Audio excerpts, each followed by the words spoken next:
guys, welcome back to some more AFK Arena. Today we're over on our YouTube account, guys, and we are looking at the brand new boss. That is right, Dune Destroyer is up within the Cursed Realm, and as you can see, guys, we are at the top 2%. I know it is really early, so I'm not going to stay there, but overall, guys, I want to run through the teams that I'm utilizing in here, really break down, go through and do an attempt, and then show you the leaderboard. So looking at the teams we are utilizing for this, a little bit different than we've kind of seen in the past. So looking here, guys, we do have Baden, we have Damon, which of course are going to hold the line. We have Oden, we have Kren, we have Mortis in there for the buffs. Now this is a very traditional team that we've seen within the Cursed Realm, making Damon and Baden again will simply hold the line. Kren will lock them down. If anyone gets completely out of line, Oden will put them back. Now, in a normal formation, there's either one target or there's 5 targets. With the Dune Destroyer specifically, you can see there are 3 targets in each team. Looking at team number 2, guys, this is Scarlet. Now, Sonya is in here. A lot of players do use Estrilda if they don't have Sonya in here. Works incredibly well. Again, you're only kind of controlling 3 targets, so it is a little bit of a different dynamic. We have, of course, Rain in here for the damage amplification. Then, of course, Scarlet, guys, just rains Hellfire on everyone, which is incredible, especially with Rosalind. Rosalind, of course, will take care of Brutus a little bit with her sweeping ability, making sure that we do keep them up. And then, of course, Sonya also provides damage mitigation. Now, with her being a relatively new Lightbearer hero, even though she received a pretty decent nerf, everybody has still been using her, guys. We're seeing her in a majority of the Cursed Realm comps. We're also seeing her in a ton of PvP comps. Looking at our third team here, guys. Now, I just murked Brutus. You can see Miller gave me the built-out Brutus. Brutus and Anasta, really, really tough combination to beat, guys. Anasa, I wish, was built out a little bit more. We have Moreel in here to kind of keep the team all together. Lorzen, of course, for the link within the damage. And then I do have Hodgkin in here, crowd control, and a major buffer when it comes to AFK Arena, guys. Now, in this formation, if you don't have the Awakened version of Brutus, another hero that provides a high level of DPS will really work within this scenario. And of course, Hodgkin, guys, he's again another hero that has been widely used. It's incredible from the Twisted Realm and the Cursed Realm. The buffs that he provides with that black flag have been absolutely game changer in a lot of formations. Now, looking at the 4th team comp, guys, this again is our traditional lockdown comp. We have Mishka, we have Soros, we have Leonardo da Vinci, which of course will provide crowd control, allowing Raku with his normal attacks just to absolutely destroy it. And with Khazard, it will lock down our 3 formation. Again, this is a traditional Cursed Realm formation that we do normally see. Looking at our 5th team, again, this one very similar, guys. It has Skarath and it has Queen, keeping everyone together to allow Lucretia and Taline to just absolutely stack their damage. Obelisk will be up actually right here in the front, providing our shielding and our buffing to the entire team. And then there is the final team, the boss team, which is, of course, the Awakened version of Thane, guys. So as you can see, we have Thane, we have Joan of Arc in here, we have Grez, Estrilda, and then we also do have the twins. Works incredibly well, guys. Awakened Thane is really the primary damage dealer within here.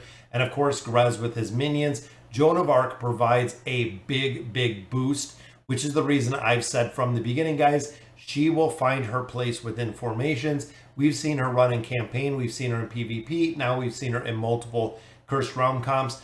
Because you have to think, this formation, guys, you have Estrilda, who is bringing attack and defense. You have Joan, who is bringing attack and defense.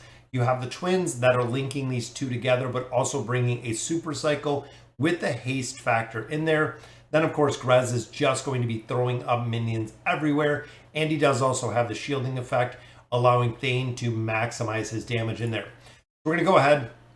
I'm going to run through this one time, guys, and then I'll show you most of the comps in here are what the top tier players are running, which I like. You can see, guys, this team simply locks all 3 of our targets right here in the back. Kren just goes nuts, guys. Even by the time his ult is completed, he's already at 100% energy again. You can see the ult is still going on. And of course, in here, guys, 2 things to really focus on Kren and Oden are very, very big damage dealers, which means that they need their engraving, they need signature items, they need furniture.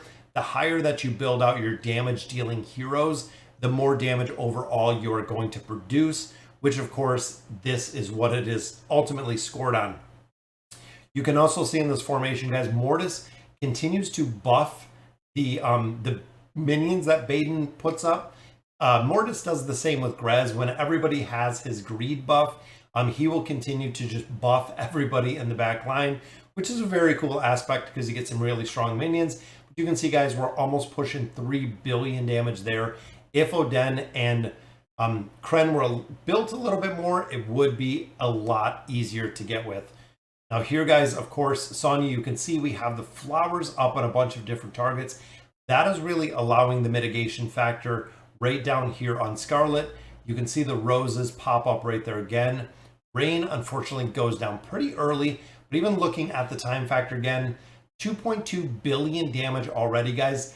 That is what Scarlet does. Scarlet just absolutely crushes damage within formations, guys. It's absolutely insane. 2.6 billion damage in that short little time.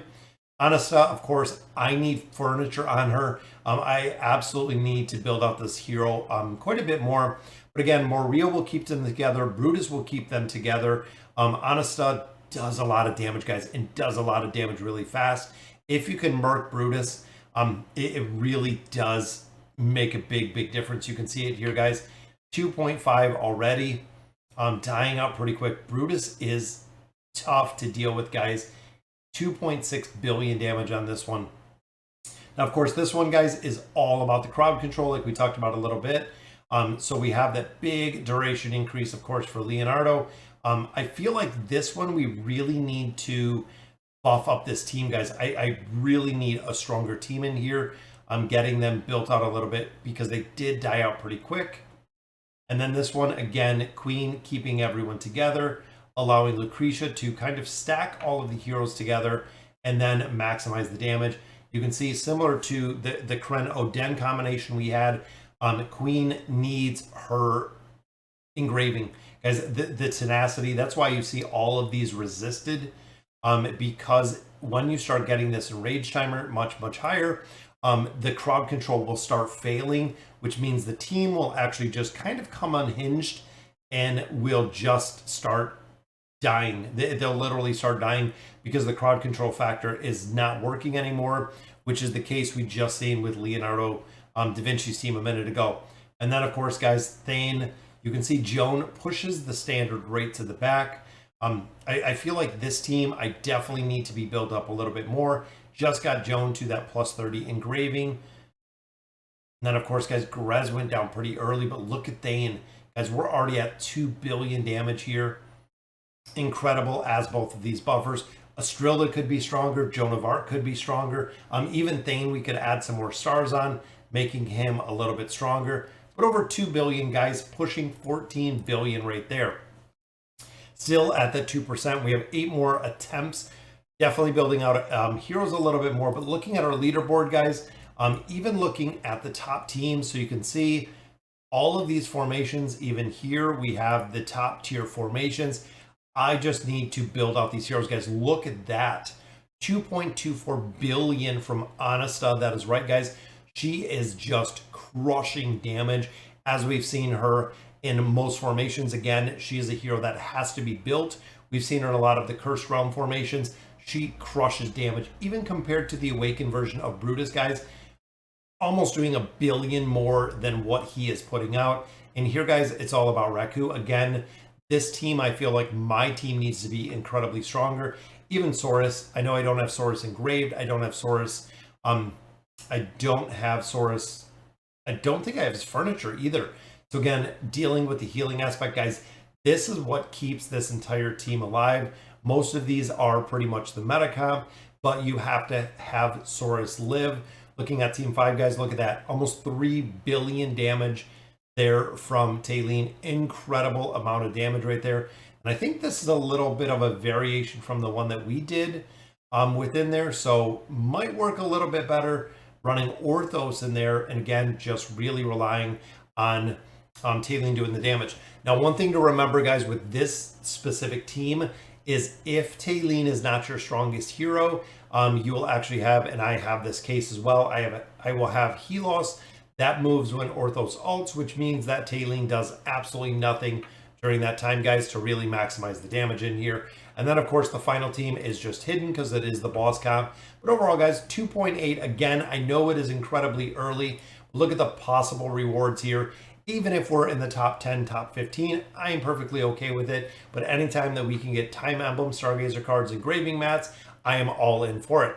So, all right, guys, so that'll do it for the Dune Destroyer. Hope it helped with a couple of the team comps in there. I'm going to be looking at some variations, guys. This is a brand new boss, so there aren't any cheats. There's not really many subs in here that we've seen. But as you continue going down, so if you go through the leaderboard, guys, go to where you're normally at. So even if you go down here, let's say 50 players, so on and so forth, you can look and see teams that are going to work with the heroes you have. That's really a good thing to look at. Is again, you do have to follow the player, but you can look at someone like Grumpy Panda. We can go ahead and follow a Grumpy Panda and then see exactly what they're running in the formations. And you'll notice, guys, even here, everybody is not 100% silver stars. Same with your guys. Anastas putting out an incredible amount of damage, but you have more realistic builds based on the player base. Not being the top tier whale, but being a little bit, again, more realistic with kind of the builds that you see in here. And I want to see what they put out, what Anastas put out here. See, guys, this is why you need Anastas built. I don't have the furniture. I don't have the engraving. She should be putting out an incredible amount of damage. Instead, it is the borrowed Brutus that is putting out the damage. So, all right, guys. So, again, that'll do it for the Dune Destroyer comps. Let me know in the comments what you guys think. And as always, thank you guys for watching.